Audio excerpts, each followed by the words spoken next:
guys, and how are we doing on this semi-okay Friday morning?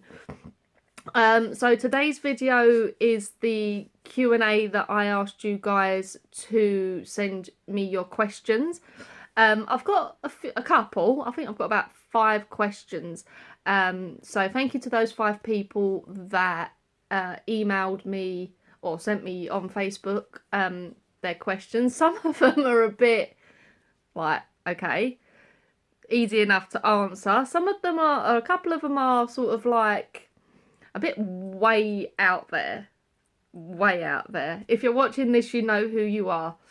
So like I say, thank you to those people that sent me their questions, and I will answer them as honestly and as truthfully as I can. So without further ado, let's go to the first question. It made me laugh actually, this first question that I got through. It's from a friend of mine who I met through Ben, called Carly. Hi Carly. She wants to know, if I had to snog, marry or push off of a cliff out of the following people, what would I do? So the 3 following people that she gave me are friends of Ben's who I've met while we've been going out. So the 3 people that she gave me is Issy, who is Andy Charles, Tom, who is Carly's husband, or Fry, whose name is actually Stephen Fry, but they call him Fry. So I'm going to answer this as honestly as I can. I think if I had to snog one person, I think I would probably choose Issy. I don't know how Issy's going to feel about that. If I had to marry one person, I would choose Fry, which means I'd have to push Tom off the cliff. I'm so sorry, Carly. That means that you wouldn't be able to be married to him anymore. The only reason I said I would push Tom off of a cliff is because he's married to Carly. So I don't think Carly would be very happy if I snogged him or married him. And I know I said that I would snog Issy, but Issy's also going out with someone, so I'm really sorry, Emma. Fry is the only one that is single out of all 3. Well, at least I think he is, unless he's secretly seeing someone that we don't know about.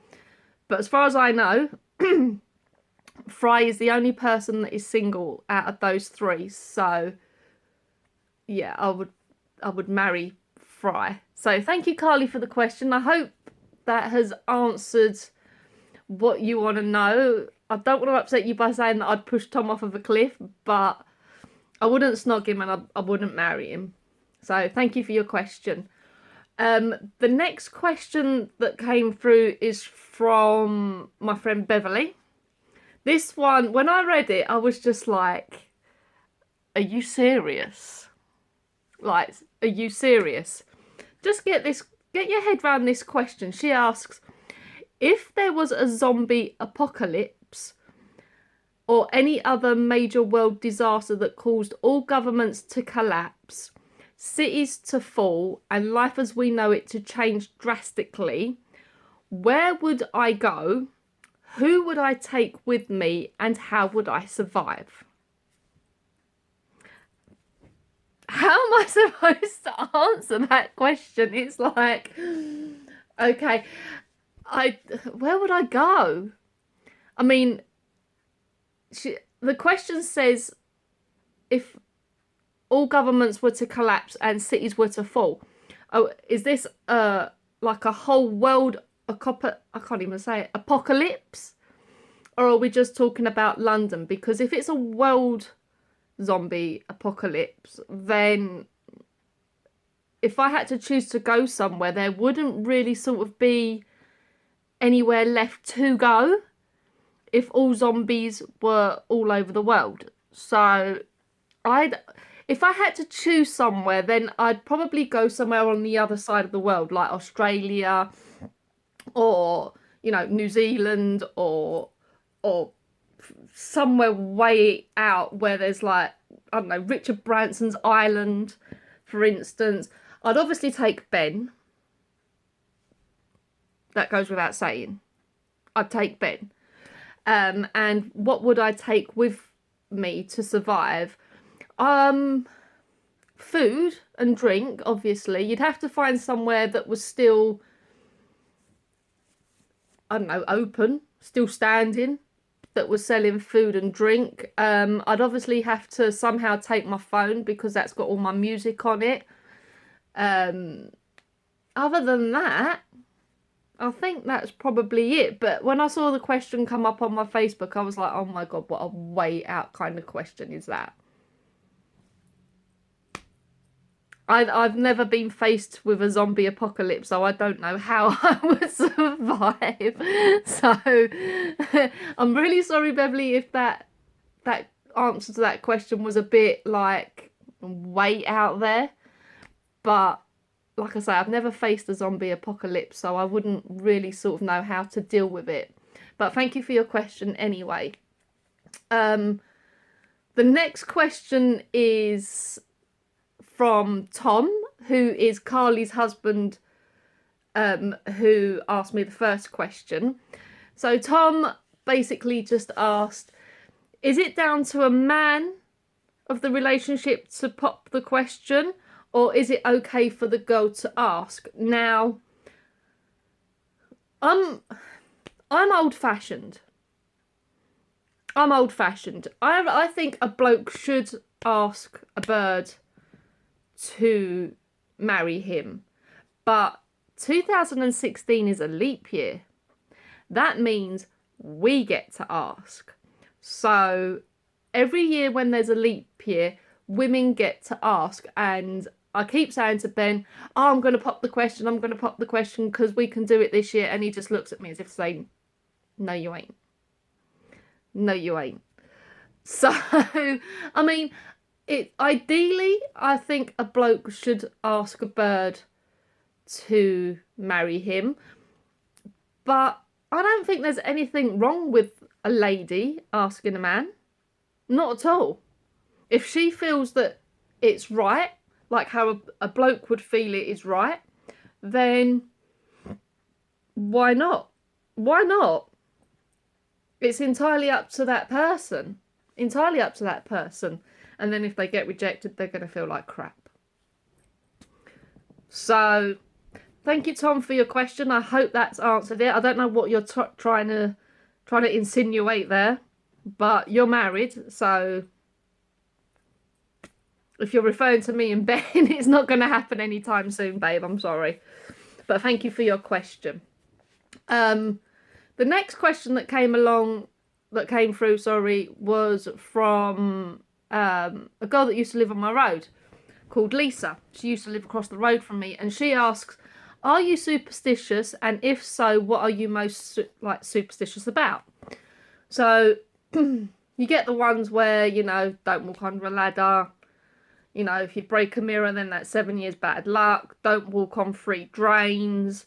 Don't walk under, like, you know, when you see the signs that have got like the 2 poles that come down and then the sign above it, don't walk under those. You got the one about the black cat, the one about the crow or something, 1 for sorrow, 2 for joy, 3 for a girl, 4 for a boy, all that kind of stuff. I would say I am superstitious. I think I am superstitious. You know, I never walk under a ladder. I never walk on 3 drains in a row. I try not to step on cracks. So yeah, I suppose I am quite superstitious in a way. Yeah. So I hope that's answered your question. I am superstitious. There are some superstitious things that I think about and I try to put into practice. So I hope that was okay for you, Lisa. Thank you for your question. The last question that came through was from Barry, who I was talking about yesterday.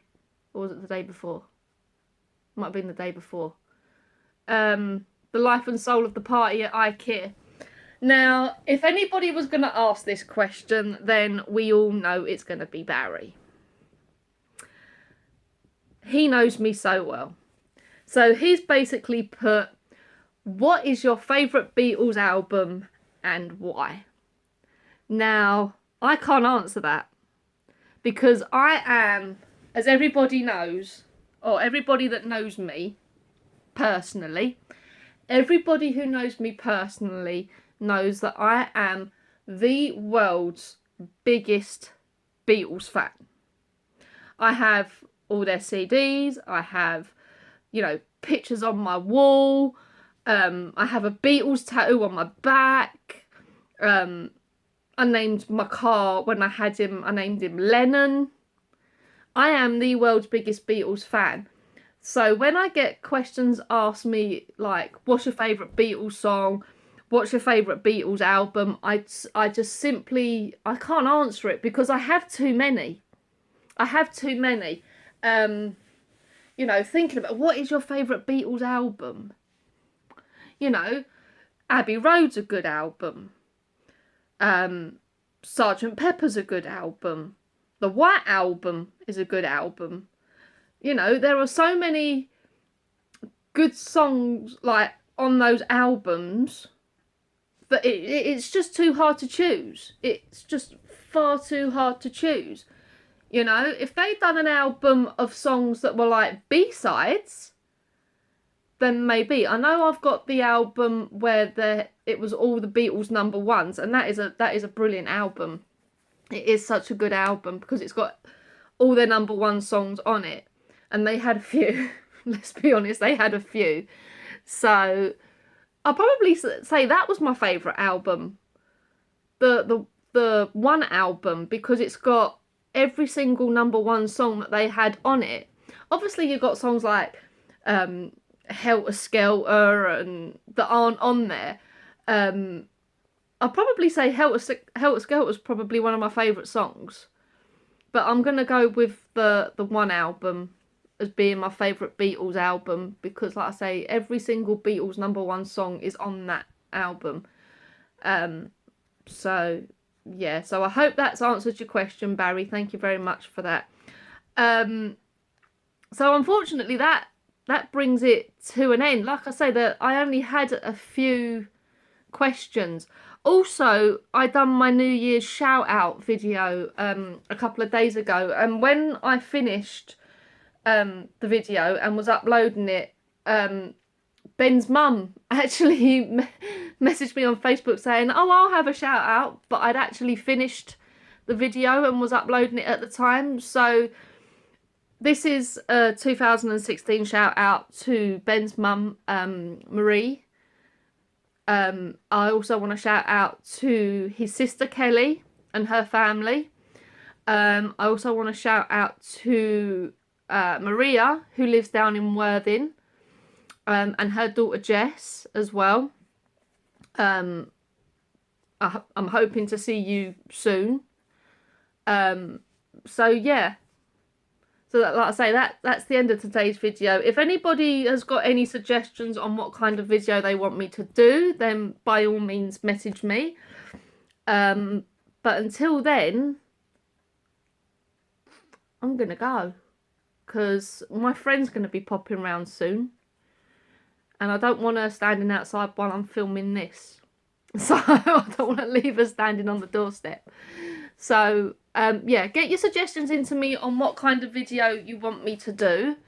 I hope I answered all your questions fairly and, you know, consistently. And I hope that I said what you wanted to hear.